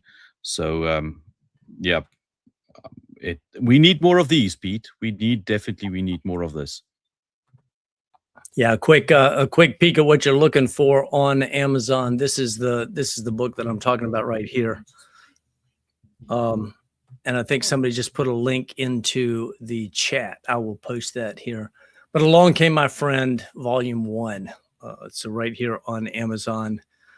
Another good one. So one of the things I'm really excited about is out of our circles, and we're seeing a lot of creatives. We've actually got a whole section of our patron dedicated to the creatives that are working on memes, that are working on visual things that are quick and catchy and pithy, that help bring truth. We see books. I know that there's some people that are looking at that are producing music and now looking for ways to put together some short videos and this sort of thing. Maybe we may have some longer movies at some point, but certainly the books coming along as well. It's exciting. This is very exciting, Peter. And also, I think it would be also very prudent for us to make reference to our dear friend and fellow Forge Media elder, Jared Cheshire's book. Mine just arrived, and I cannot wait to sink my teeth in it. And there we go. That book. That would also be something also coming out of this ecosystem of Maxima Potentia and Parlay with Pete, and absolutely also a book for you guys to consider getting.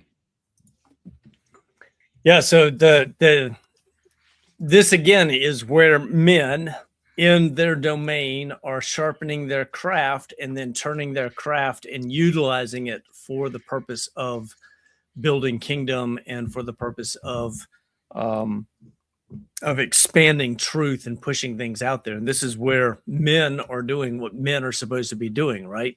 So I'm very excited about this book as well. This is actually, yes, I can say this.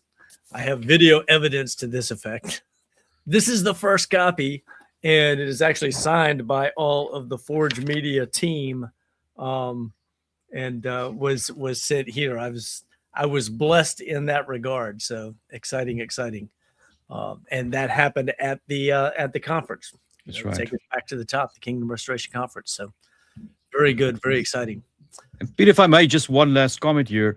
Oh, absolutely. For the viewers here, I think one thing that's very dear to my heart and your heart is you may be sitting at home and you don't know where to start. You think, listen, maybe you're a little overwhelmed. Maybe you came out of a very bad divorce and you just wanted to reestablish yourself. Listen, you're not lost. Stop with despair. I want you to either reach out to Pete or to myself or to our different organizations and get involved. Pete's got one of the largest active communities in this ecosystem, and a lot of wise guys, a lot of very, very experienced people. And a lot of time we find that there is a lot of cross-pollination of people that have dear membership. But at the end of the day, you may start by sitting on your couch today, just listening to what we said and that despair. But I tell you, may in a year or two, or even 3 from now on, You may be one of the guys that may write or produce something significant Mm. that can advance somebody else's life towards a proper, well established relationship with the Messiah and eventually be reconciled with our Heavenly Father. You are an important part. No part is greater than the sum of its whole.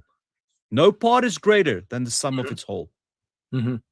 And so you, by just taking that step today, may just bear the fruit that is required to inspire myself, Pete, or any other person in this ecosystem, because you decide to become active. And that is an important part. Mm. Amen. And coming from a military background, I can tell you, combined arms warfare, not all of us have the same gifts, not all of us have the same skills, but together the sum of the parts is much, much greater than just the simple addition of the whole. Because we become force multipliers for each other. Any Yes. infantry unit will tell you without air support, they're in deep water. Any infantry unit will tell you without artillery support, they're in deep water. The Air Force will tell you they can't hold the ground unless the infantry's on the ground. You got to have boots on the ground to hold it. So each of us in our respective areas, each of us are necessary, and we need guys at every level. Right. The military is not all a bunch of generals. It's, there are a lot more privates than there are generals. However, some privates become generals, right? And so it's important to get started on the trail, to start putting the work in, to develop to develop the skill set that you need, to develop the gravitas as a man, so that when you walk into a room, people look at you and go, now there's a guy that's worth dealing with. There's a man who you can look at him and tell that he is honorable, that he has bearing, that he is sharp and knows what he's doing and where he's going and that kind of thing. Develop your vision. Figure out, why is it that the Father has you here? Why did you get called? And I honestly believe this is a call. I believe my brother Abrie would agree with me, but understanding headship and patriarchy, particularly understanding the subset of polygyny, it's a calling. And I'm confident that you're not here by accident. You're not here because the Father made a mistake, or somehow you discovered something along the way that you didn't know what to do with. I'm convinced that every one of us that are here, we're here because he has a specific intent and purpose for us.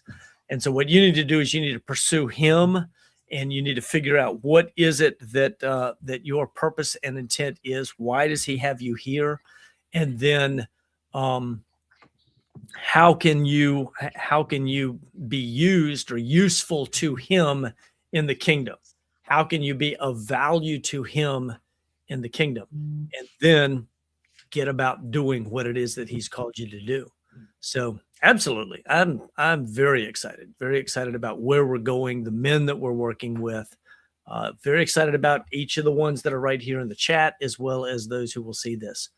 So Thank all you. right. Well, Brother Abrie, we've got another appointment in just less than 10 hours. we get to do this again, don't we? So exciting. I am very excited about this upcoming interview, because I think that it has it's groundbreaking. It's taking forward those things that you and I have been working with for a while, and just putting them on steroids, because it's bringing this into a very high public light. That's right. It's exciting. Very exciting. And Pete, I just want to say to you, spearheading this, you are the original here on in this space, and we are very thankful for you being obedient. We also, I and my ladies and all the community, I and as much as I would like to consider myself speaking on behalf of all of them, I simply can't. But my attempt is to thank that both your ladies for supporting you in this endeavor. For all the men that were able to sign in from across the globe, sitting in and listening, I want to say thank you too, because we are at war, gentlemen. We are at war, and if you do not start seeing that war, knowing that you need to get into the trenches because there are brothers that need you. Tell your wives, and if for the wives are listening, your husband is in front lines. You need to start supporting him. Unless we do not start realizing all of these aspects, your husband will fail. You will be left destitute. That was never our Father's plan. And so we are at war, ladies and gentlemen. Amen. Let's move this forward. Amen. Amen. Hey, look, we got Brazil in the house. So there we go. There we go. All right, folks. Fantastic. Blessings to all of you guys. Have had a fantastic evening this evening, and time to sleep fast and get some work done and then get back into the studio because Amen. we've got a big one tomorrow as well. Amen. Very exciting. But Brother Abrie, I thank you so much. I really appreciate the stand and the many sacrifices and challenges that your family has been through over the course of the last couple years.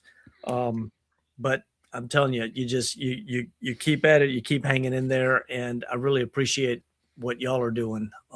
We are not hanging in there, Pete. We are at war. We're taking the fight to the front line. We're not just surviving. We are going ahead. Amen. But thank you. Appreciate it. Thank you very much.